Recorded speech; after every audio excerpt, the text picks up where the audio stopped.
Ngayon naman, isasama ko kayo sa Quiapo, Manila! Hanapin natin si Tanggol.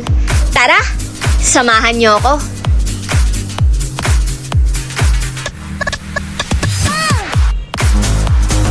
Uy, teka, parang kilala ko to ah. Kaway ka naman sa camera. Hi, Boss Clayler!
Raon, ang pambansang bilihan ng mga speaker at TV.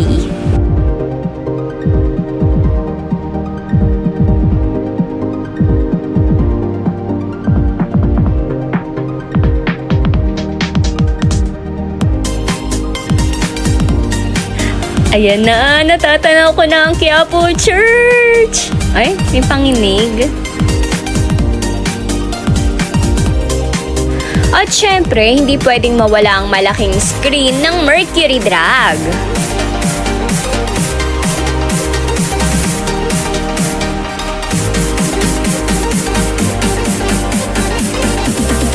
Okay mga B, nandito na tayo. Maghahanap muna tayo ng parking natin.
Paglabas natin ng simbahan, ayan, makikita nyo kaliwat kanan, nagtitinda ng mga kandila, mga rosaryo, mga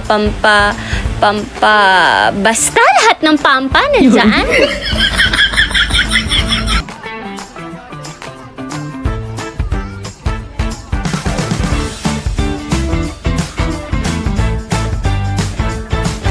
Kung naghahanap kayo ng mga pangregalo, ayan, meron sila ditong labubu. Nagulat nga lang. Yun o, may inihaw na pusit. Ang sarap.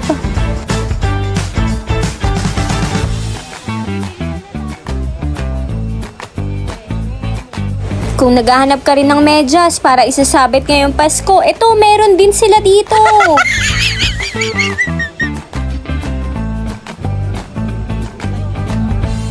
At oo nga pala, ukay is life dito sa Quiapo. Ay B, ako na nagsasabi sa'yo. Kung ukayera ka, nako, pumunta ka dito. Kasi mapapagod ka talaga. Sobrang dami niyan talaga, kaliwa at kanan. Tapos meron pa yan doon sa kabila, as in talagang paikot yan. Ayan, kung naghahanap ka ng palda, pangtulog, panlamig, lahat nandyan talaga. Kapag pagod ka ng mamili at mag-ikot-ikot, ayan, kain ka muna dyan sa nagtitrending na nagtitinda ng sotanghon. Tapos pag busog na, arat na, ukay-ukay ulit.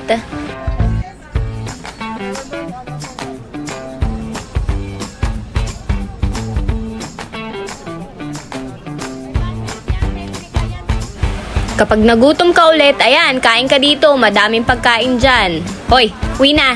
Nahanap na kayo ng magulang nyo. Mga batang to.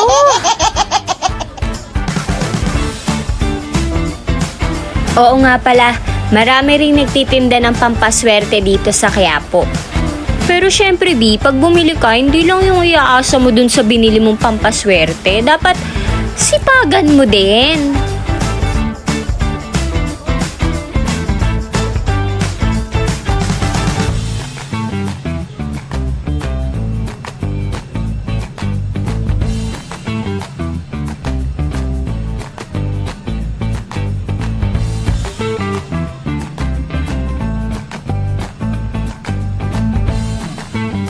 Pag pumupunta ako dito sa Quiapo, hindi pwedeng hindi ako bibili ng adobong mani dito.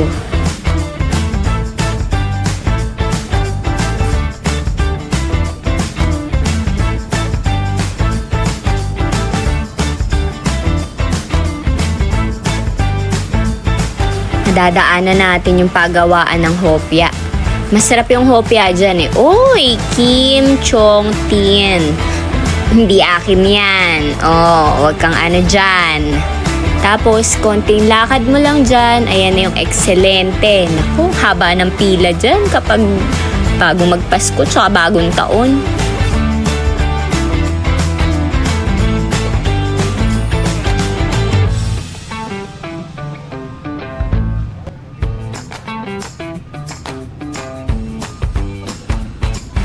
Quinta Market. Dati bumibili ako dyan ng baka pag gusto naming magpares. At dahil nandito tayo sa Quiapo, hindi pwedeng hindi tayo kakain ng masarap na palabok dito. Dito lang yan guys, makikita nyo yung ilalim ng tulay. Hindi dyan. Dito tayo, bandang kanan, sa gilid ng Jollibee. Tapos, kung manggagaling naman kayo sa Quiapo Church, hindi nyo na kailangan umikot. Dito lang yan, sa may gilid ng tulay, diretsuhin nyo lang. Tapos, pag nakita nyo na yung Quinta Market, konting kembot lang. Siguro mga 20 kembot. Yan. Makikita nyo sila bandang kaliwa. Sobrang dami talaga nila. Ang daming nagtitinda dyan ng palabok. Iba't iba yung palabok dyan. Pero masarap lahat yan. Pero kami, may kinakainan kasi kami talaga dito na palabok.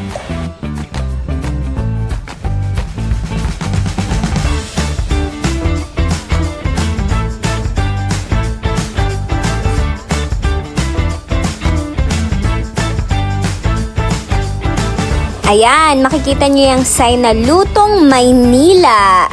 Yan, dito tayo kay Tisoy. Sa palabok ni Tisoy.